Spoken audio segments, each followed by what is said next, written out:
October 7 Hamas ആക്രമണത്തിന് പിന്നാലെ പശ്ചിമേഷ്യയിലേക്ക് എത്തിയ അമേരിക്കൻ യുദ്ധക്കപ്പൽ ഇപ്പോൾ പിൻവാങ്ങിയിരിക്കുന്നു. ലോകത്തെ ഏറ്റവും വലിയ വിമാനവാഹിനി കപ്പലായ USS ജെറാൾഡ് ആർ ഫോർഡാണ് കിഴക്കൻ മധ്യധരനായിൽ നിന്നും മടങ്ങിപ്പോയത്. അമേരിക്കൻ നാവികസേന തന്നെയാണ് ഈ കാര്യം പ്രഖ്യാപിച്ചത്. പഴയ താവളത്തിലേക്കാണ് ജെറാൾഡ് ആർ ഫോർഡ് എന്ന ഈ യുദ്ധക്കപ്പൽ മടങ്ങിപ്പോകുന്നത്. ഫോർഡിനോടൊപ്പമുണ്ടായിരുന്ന മറ്റു കപ്പലുകളും ഇവിടെ നിന്ന് ഉടനെ മാറ്റും. ഹമാസ് ആക്രമണത്തിന് പിന്നാലെയാണ് ഇസ്രയേലിന് സൈനിക സഹായവുമായി ഈ കപ്പൽ മധ്യധരനാഴിയിൽ നങ്കൂരമിട്ടത്. 4000 സൈനികരും 8 യുദ്ധവിമാനങ്ങളുമാണ് ഈ കപ്പലിലുണ്ടായിരുന്നത്. കഴിഞ്ഞ മാസം അമേരിക്കൻ പ്രതിരോധ സെക്രട്ടറി ലോയിഡ് ഓസ്റ്റിൻ നടത്തിയ പശ്ചിമേഷ്യൻ പര്യടനത്തിനിടെ അദ്ദേഹം ഈ കപ്പലിലും സന്ദർശനം നടത്തിയിരുന്നു. USS ഐസനോവർ ഉൾപ്പെടെ വേറെയും യുദ്ധക്കപ്പലുകൾ ഫോർഡിനൊപ്പം ഉണ്ടായിരുന്നു. ചെങ്കടലിൽ ഹൂത്തികളുടെ ഭീഷണി ഉയർന്നതോടെ ഈ കപ്പലുകളെ അങ്ങോട്ടേക്ക് മാറ്റുകയായിരുന്നു. ഇസ്രയേലിലേക്കുള്ള കപ്പലുകൾ ലക്ഷ്യമിട്ടുള്ള ഹൂത്തികളുടെ ആക്രമണം ചെറുക്കാനായിരുന്നു ഈ കപ്പലുകളെ അമേരിക്ക മാറ്റി വിന്യസിച്ചത്. ഏദൻ ഉൾക്കടലിലാണ് ഇപ്പോൾ ഐസനോവർ എന്ന കപ്പൽ കിടക്കുന്നത്. കഴിഞ്ഞ ഞായറാഴ്ച ചരക്കു കപ്പലായ മേയേഴ്സ്ക് ഹാങ്ഷോയ്ക്കെതിരെ ഹൂത്തി ആക്രമണം ഈ കപ്പൽ തകർത്തിരുന്നു.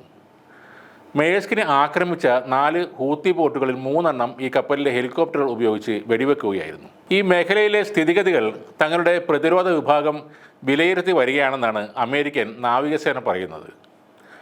മധ്യധരനാഴിയിലേക്കും പശ്ചിമേഷ്യയിലേക്കുമെല്ലാം സൈനിക സന്നാഹം ഇനിയും കൂടുതൽ ശക്തമാക്കും എന്നും അവർ പറയുന്നുണ്ട്. സഖ്യകക്ഷികളുമായി ചേർന്ന് മേഖലയിലെ സമുദ്ര സുരക്ഷ ശക്തമാക്കുന്നതോടൊപ്പം പുറത്തുനിന്നുള്ള കക്ഷികൾ ഈ സംഘർഷത്തിൽ ഇടപെടുന്നതും ഗാസക്ക് പുറത്തേക്ക് ഈ യുദ്ധം വ്യാപിക്കുന്നത് തടയുമെന്നും അവർ പറയുന്നുണ്ട്. യുദ്ധക്കപ്പൽ തിരികെ വിളിക്കുമ്പോഴും ശക്തമായി തിരികെ വരുമെന്ന് അമേരിക്ക പറയുന്നു.